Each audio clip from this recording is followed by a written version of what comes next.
Bienvenidos a Vacas y el Clima.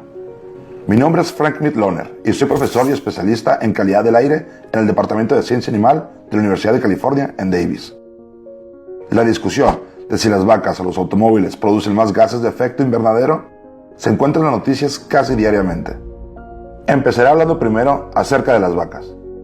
A diferencia de los humanos, las vacas tienen su estómago dividido en 4 partes. La primera parte es enorme y se llama rumen, el cual tiene un volumen de 50 galones. Esto equivale al volumen de tu tina de baño. La razón de que sea tan grande es porque los animales rumiantes, como son las vacas, pastorean o comen, y esto que comen es prácticamente tragado muy rápido, para después ser traído a la boca y ser masticado nuevamente. Un proceso llamado rumia o remasticación. Existen microbios en este rumen o estómago grande de las vacas que permiten al rumiante digerir su comida, de manera que no es el animal rumiante por sí mismo, sino los microbios, bacterias y otros microorganismos en el rumen que captan el alimento, lo descomponen y lo convierten en fuente de alimentos como lo son la carne y la leche. Y esto que ocurre es algo maravilloso, porque piensa en esto. Retroceda a sus días en la secundaria, cuando su profesor explicaba cómo funciona la fotosíntesis, proceso por el cual las plantas captan CO2, dióxido de carbono del aire, y junto con la ayuda de la luz del sol, esas plantas producen carbohidratos, pero también producen oxígeno, el cual después es liberado. Pero cierta parte de carbono de los carbohidratos son el resultado de lo que la planta captó del dióxido de carbono del aire.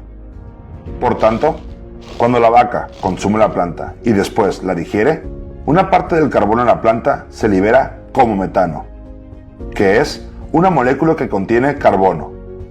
El metano es realmente muy importante, porque a diferencia del dióxido de carbono, tiene un tiempo de vida muy corto.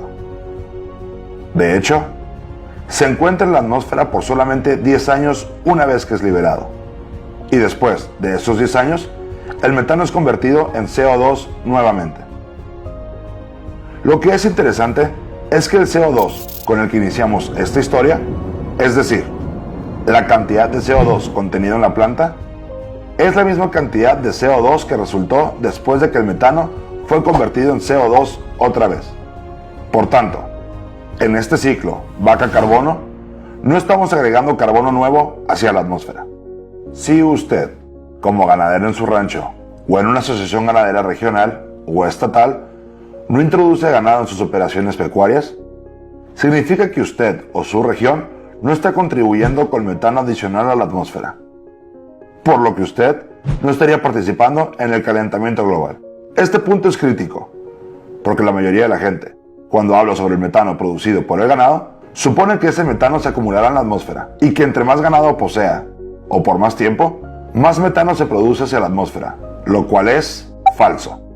Existe un proceso en la atmósfera por medio del cual el metano es destruido a una tasa similar a la que es producido. Y ese proceso se conoce como oxidación de hidroxilos. Este es un proceso único y es diferente de lo que ocurre con otros gases de efecto invernadero, como el dióxido de carbono y el óxido nitroso. Entonces, el ciclo del carbono en el ganado es claramente diferente del que se presenta en combustibles fósiles relacionados con los gases de efecto invernadero. ¿Por qué sucede esto? Déjenme explicarles. Volvamos a la pregunta original, de cómo las vacas son comparadas con los automóviles. Por lo que ahora hablaremos de ellos. Obviamente no son solo autos, sino que se incluyen todas esas fuentes que usan combustibles fósiles, como son automóviles, camiones, trenes, aviones, barcos, etc. Todos estos transportes tienen algo en común.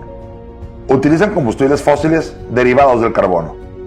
Eso significa que lo que se almacenó por mucho tiempo en el suelo fue aceite, carbón y gas, y que en un periodo corto de tiempo lo hemos extraído y lo estamos quemando, donde el gas resultante de esta quema es dióxido de carbono, CO2.